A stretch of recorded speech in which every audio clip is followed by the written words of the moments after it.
like you to reflect on, coming to India, your stint with Holland, a country which is very close to my heart for obvious reasons, you know why.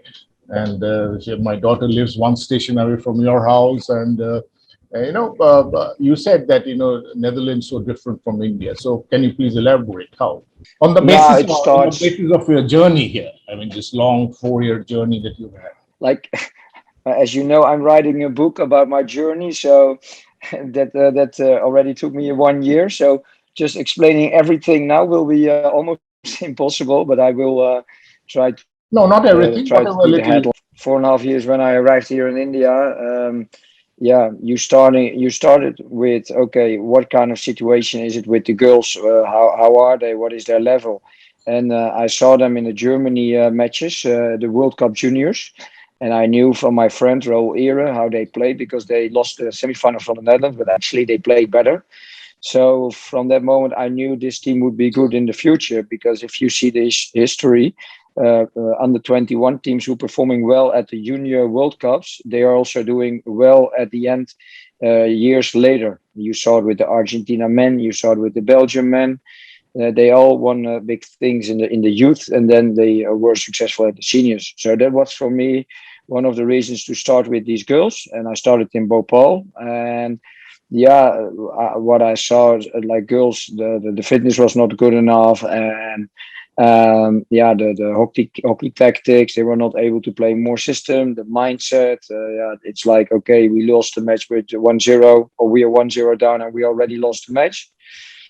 So I start thinking about, okay, in what way can I change this, and can I create a high performance culture? And that was a long process. It's not like, okay, you do three things different and it's done. It's really small steps, and it's not something what I'm doing myself. But one of the things I see in Indians is their love of their country. It's totally different than in the Netherlands. We are really down to earth, and like don't do crazy. And in India, it's like everything or nothing. When you don't win, it's nothing. But if you are successful, it's everything. And that is one of the things, like especially in the last weeks. Now I have experience on another way than the whole 4.5 years. What was quite, yeah, overwhelming at the moment. I don't know what's happening. What the people send me messages from their heart, and what the girls did for the country. And I'm like, yeah, what I saw in the beginning, I also see now the love of the country and how much beautiful things the girls did for the team, for the country. I mean, I think Tokyo 2020 was a clear example of what the team did and what you did. In fact, down 3 matches, first 3 matches, this massive turnaround. Uh, what went on in the cup? Of course, we've asked you this question before, but if you can more elaborately say, I mean, losing the first match to Holland, which was more or less expected, but then losing again, second match, third match, you were angry for sure. But obviously, anger doesn't help you to kind of, cement the team's morale. So what exactly you did? Of course, you were angry at the ground, but when you go back to the camp, you're not angry. You obviously try to get the team together and make sure that there's enough. Because I remember you told me that the tournament does not end with a loss to Holland. It's a long term. No, I agree. Now, what happened more or less, I was quite happy with the match against Netherlands because, yeah, like the first half we did really well. And we must not forget the girls didn't play for 2 years matches with pressure. The qualifiers were the last matches. And so I knew this could happen. I was a little bit disappointed that the score was that high because I thought it was not necessary against Netherlands. But yeah, the last time they played Netherlands I was a coach from Netherlands, it was 7-0. So I was more watching, okay, how is the quality? And I did the same with Germany. But then after that, we played GB. And for me, GB was, especially that match, a country we really could beat. And that I knew if we get 1 point at least there, it would make our lives easier in the next following matches. But I saw a lot of stupid things in that match about the face mask after a PC defensive throwing away, and the PC defensive was still not finished. They got easy goals, and I knew there had to be something done about this behavior because I'm always coaching on behavior, and it was just they took it too light. And I knew Ireland is coming in South Africa, so something had to happen. And I was really angry in the village at the girls, and I really gave it to them because they were throwing away chances. And like afterwards, you can't change anything. And on that moment, I felt like, okay, the only thing I can do is change now something, and that's what the girls did. They really stood up, and we played a really good match against Ireland. And we knew in the tournament we had spoke about this. Listen, it is possible that you're losing the first matches, but still we are in the tournament. And I kept saying to the girls, we are in the tournament, we are in the tournament. And of course, it was really exciting. And against South Africa, it was not our best match. We scored a lot, but you saw there the nerves all about, we need to win. And this is the whole thing to deal with pressure. And that is something what the girls can make the next step. And then, yeah, of course, you play the quarterfinals. And the main thing for us was the pressure is with Australia. And these matches are not nice for the higher ranked teams. And I knew that. And that's why we could play freely. If this team always can play freely, they can match with everyone. Sometimes the other one wins, sometimes India wins.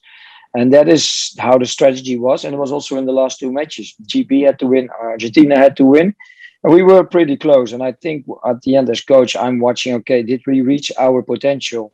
Did we, were we outclassed or not? And I don't think so. It was very close. And small, minor mistakes or have not making your own opportunities. And that's why I think we don't have a bronze or we are not in the final. But at the end, I think we reached our potential. Absolutely. In fact, what would the girls, do you think, would have done internally themselves? Because obviously they come from diverse cultures, different backgrounds. They speak a language which you may not be able to understand. And what do you think Rani would have done as a captain to motivate the team? Yeah, she's doing a lot to motivate the team. You have to. This team has a lot of ownership. After my meetings, there's also meetings with the team themselves without coaches. So what she's saying is more or less the same things I'm saying, and she's repeating, and but in Hindi, of course, and that everybody understands. So on that way, and she gets supports from other girls like Savita, who's doing a very good job. And on that way, they try to motivate the team, and also like, okay, girls, relax. And that is what something they have learned. Keep focusing on your own task and don't focus on what happens after this. What if this? And you always want to stay away from what if. I mean, you taught them to live in the moment. I mean, you showed them a movie, and obviously, whatever that movie was. So, but there's something about movies and Indian hockey. It's nice. Yeah, this is the only thing I can say about this movie is it's not an Indian movie, but it really helped them to see and understand the way what it is to stay in the moment and to be in the moment, and that's what they need to learn because then you can only play free with a free mind, and that is what you want. Everybody remembers like when you don't remember anymore how you did it. It's more or less then you play with a free mind. Obviously, when we spoke last during that press conference, the girls were absolutely heartbroken. They took time, and Yannicka said that when you try so hard, it takes more time to recover. So, do you think that's advertisement for their commitment? Because Yeah, everybody cries. Everybody. I've seen the men cry. I've seen the biggest teams cry. I've seen Australians cry. But what was so special about those teardrops from the Indian girls? the special thing is that they felt that we really could get that medal, that they were believing in something really, really big, what nobody thought was the woman will be able to achieve. And like if you go to a tournament, like it's fine to be number 6 or to number 8, yeah, you're not disappointed. But these girls really believed in the dream we had, and I think that made those tears special. The dream, as you said, that it was not only the team's dream, it was coach's dream as well. So in 2017 you came, you obviously had a dream. Yeah, I like to dream, and it was my dream to play the Olympics for a medal, and go home with a medal. And but my dream was even bigger, to inspire the nation, and that is something what happened, and that's why at the moment I'm overwhelmed what happens, and the reactions of the people. That people sent me message like, I watched my with my daughter. We were both emotional. She's now buying a hockey stick. She now also believes everything can happen. I think like there's nothing bigger that you can achieve.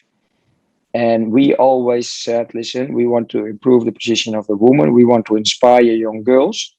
And the way you're doing that is if you are having, if you're winning medals, you can achieve this goal. Yeah. So it's another way around. It's not, okay, we are going for that medal. No, we're going for something bigger. We're going for legacy. And that is the biggest thing you can achieve, in my opinion. And the legacy you create by winning things. But now what happens in India is we created legacy without winning that bronze medal. I think that's very special. A lot of people say that there is more happiness in winning a bronze than a silver. You agree? Yes, because you win your last match. Yes. Is the pressure more? Yes, it's your last opportunity. And if you have silver, you know at least you have silver, but you also feel like, okay, um, um, we were really close to the gold. And that is, yeah, the biggest thing, of course. It also depends on where you come from. Like us, if we are number 10 and we are in the final, I think that the girls already would be very happy with silver. Yeah. And now it was everything to give for the bronze. And that's what makes me proud. We fought. We really had a good fight till the last moment. And when you're 2-0 down in that match with the circumstances we were in, and then coming back to 3-2, I think that says a lot about the new fighting spirit of the girls. Something you saw was missing when you stepped in 2017. Yes. Yeah. Yeah, but obviously, coming to this stage, you said in your last chat, you said that India need to do much more. You mentioned the theory of equality, where the women should be given treated as par with men, tournaments, exposure trips, and all the facilities. These are extremely good points. But again, the point you may also mentioned about gender equality. This is one thing that's missing in India. Do you agree? I'm not talking about Yeah. sports. Talking. Yeah. That's fair. Yeah, I understand what you mean. That is for me. Uh, I'm not too much informed in all the things what happens in India. Of course, I'm really focused on the team. I see what's happening, what you just mentioned with all the things with the Pro League, with organizing the World Cups and tournaments in India, the Hockey India League. On these things, I can say something, but the other things for me very difficult Yes, because please I speak. don't know Talk about hockey. Talk about. what I just said, those things. I think it's important for the girls to, they now have shown they are with the best four countries of the world. And now making next steps is not about more tours. Listen, the tours like Sai always did for us, Hockey India organized very well. They never they never said no. They are whatever we asked, it happened. So I'm very grateful for that. And this is not criticism. It's just like if you want to make the next step with the woman, now then you need to have the tournaments and the hockey pro league. Like if you see with the men, of course I was also involved in that process and more coaches. The thing is, their process is already longer. They came here to the tournament as number 4 of the world. They already had the World Cup. They had a quarterfinal. They lost at the World Cup, so they know how it feels. They have Pro League. It's every time playing under pressure and then making the right choices. And I think the step the men made is like making the good step, making the good choices under pressure. Because in the past that went wrong, and the only way they improved that because of those events are organized. And I think that is a big advantage for them. And I hope the same will now happen for the women. Do the girls know that they're going to miss you? Yes. Yeah, I had just ago one emotional girl and about this, but they also understand my reason. Yeah, but it's more personal. That's exactly where I'm coming. You made a lot of sacrifices. The girls made a lot of sacrifices. The one girl, Vandana Kataria, did not go home when her father died. What do you have to say? These stories will always be in my heart, and I will cherish the stories. And I mean, I know where they come from, how hard they have worked for it, and that's why I'm so happy that the people of India embrace them, are proud of them, and I saw them today again, of course, and they're already feeling better because they see now what's going on in India, and they felt like, okay, we wrote history, and I'm proud that to be part of that, and yeah, and that we have shown, and the girls have shown that it's possible and that you can dream. But sure, you're going to miss all the celebrations in India. Yes, yes, I know, and I hope people understand and respect that. I have now again being 3.5 months away from the family. I have my youngest one is 10 years old. I have a daughter of 15. One is just out of the house of 18, and my son is 20, and my wife. And I miss them very much. And I'm a family man, and I always have managed it because with the tours before the COVID, we were 4 weeks, 6 weeks. We were away, then 2 weeks home, and it was always possible. But the last year and a half were mentally very tough for me personal, and I tried never to show it to the girls because I have to give the example. But yeah, there is a moment I'm also like, uh, I now need to go to them. You're a human being at the end of the day. Yes. But you also made a lot of sacrifices. There was a time when you came back from the airport. Why did you do that? I didn't know if I could return, and on that moment, still the Olympics 2020 last year would go on, and because I was in a taxi and I called with my wife and I had to make a decision, and she said, "Should stay," because if you're in Netherlands and you can't go home, you can't do the preparation of the Olympics, and yeah, and then your dream goes away. It's done, and all the work you did for this. So then we both decided to turn around, and I went back, and it after 4.5 months, I saw them again, and yeah, so that was my personal sacrifice. But I had to be with the girls. I had to support them, and I had to bring in positive energy. Tokyo, I guess, was your first Olympics, Sjoerd, or have you been to an Olympics before? No, this was my first Olympics. Okay, and it was an extraordinary Olympics in the fact that you were all cooped up in a bio bubble, everybody was wearing a mask, no basic interaction, which is unlike an Olympics in a village where you. So, do you think that what lessons can one learn from such atmosphere where you are cooped up, bio bubbles, massive restrictions in interaction with people? In fact, Graham Reed said that Olympics are also a distraction because you get to see so many people, you talk to so many people, you lose focus. Do you think the atmosphere in the village helped? Yes, like first of all, for the Olympics, the way they have organized, how they have adjusted is a big compliment. And people, I think, I'm very happy it went on, and the reason is just because it brought so much joy for people, just to put the mind off of all the concerns about COVID in India, but on the whole world. For us, I think playing without crowds, yeah, Indians are everywhere, and we always have big fans. So I think it would have helped us if there would be fans. But we already said really fast, we only focus on what we can control. It is the way it is, and we felt in the village like normal. Yes, with face mask, but it was like, yeah, you could speak with people only with face mask, and we were already happy to be here. And I think the moment you realize this and you're not thinking about how it could be, yeah,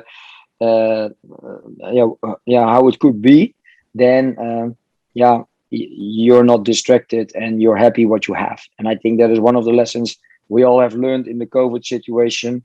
Yeah, be happy what you have. You went to Tokyo without almost 5 months, no practice matches, and that was one of your concerns when you went there. I believe you played one practice match in Tokyo, or you didn't? Yeah, we played one time 3 minutes, 12 minutes against Argentina. Yes. So, do you think there were impediments in the process, or they were fine? I mean, every team went through this process. No, not every team. Like all the European teams, we were besides South Africa, they had the same, but all the other teams in our pool, they all had the European Cup, so they Oh, had a big advantage. They had a big advantage, and yeah, and this is also something that it all has to do with the mindset. If I'm gonna raise my concerns about this, the girls will also get doubts about their confidence. So I never spoke about this, and we just are busy. What can we control? and we were happy with that one practice match, and we used the match from Netherlands, from Germany, just to improve. And that's how we did the whole tournament. Okay, what can we improve from the previous match? Like the last match against GB, we watched the match back from the first match against GB, and we just said, okay, what can we do better from this match? And that is how you develop your tactics and your game awareness, and that's how we did it in the tournament. Whenever the camera panned towards the dugout, we always saw Sjoerd Marijne. He once showed his forearms. I saw he would show his forearms, showing the grit that the teams were. But there was somebody more Okay. active. There was somebody who was more active than you, which was Yannicka Schockman. How important was to have her? Yeah, extremely important. I see her as an equal. For me, she's not the assistant. She has a lot of experience as a player. She puts a lot of energy in the individual process with the girls, watching clips, having talks. And as a woman, it's easier sometimes for girls to go to her than to me. Yeah, and still, like the way it works in India, I'm still the head coach. Yeah, there's always distance between me and the players. Yeah, and the distance is because I make the decisions. And then sometimes when the girls are sad or they feel emotional, yeah, they go to Janneke. And besides that, she has a lot of knowledge about the game. We are a good match, I feel, and we are honest to each other. She is very honest, and I think that is something what also works. Like if you have an assistant who always says yes, yes, yes, it doesn't work. She also says no, no, no, I don't agree with you, and that makes me think, and I'm thinking like, okay, maybe she's right, maybe I'm not, I'm right. It doesn't matter. At the end, yeah, we have one plan. So yeah, she put when she arrived, she said, okay, can I say a few things what I think we have to improve? I say, yeah, please go ahead. So I gave her a lot of freedom, because if I don't do that, yeah, why would I ask her? And she did it really, really well.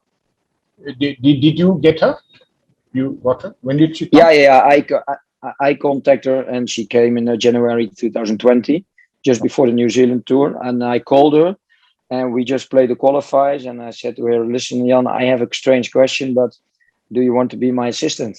And she said, "I don't want to be from everyone assistant, but from you, I want." And she was directly really clear. Yes, I want. And I spoke also some others, and it was yes. And but how is this going? And she was like, "Bam, I want to." And she really cares about the girls. Yeah, and that's what I needed, and I think that made a huge difference. Uh, Coaching, you coached the men's team for some time. What were the differences for coaching a men's team and an Indian women's team? There are always differences between men and women, like normal, like in life.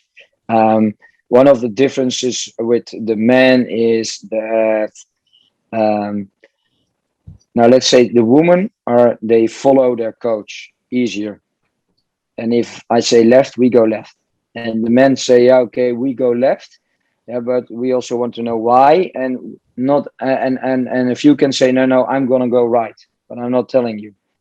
And I'm not here to say negative things about the men, because the men, they also they take initiative more than the woman did in the beginning. Now the women really take initiative. So it just are differences. And many times when I speak about the difference between men and women, people always feel like one is better than the other, but that's not true. It's just differences between the man and the woman. And I enjoyed the time with the men very much. Also, they have a lot of humor, a lot of fun in the team, and making jokes. I also like that.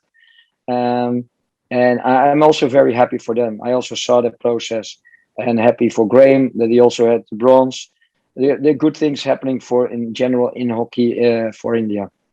And did the boys come and support the girls during that match, bronze medal match? They said they would. Yes, they did. A few of them, a lot of them, they posted very good tweets on social media, and that says a lot. That says about that the connection between the teams are growing, and it's not just like the men anymore, and the men appreciate the woman, but also the other way around. The women also, when they get the bronze, the girls went down and wait for them and celebrate with them and congratulate them.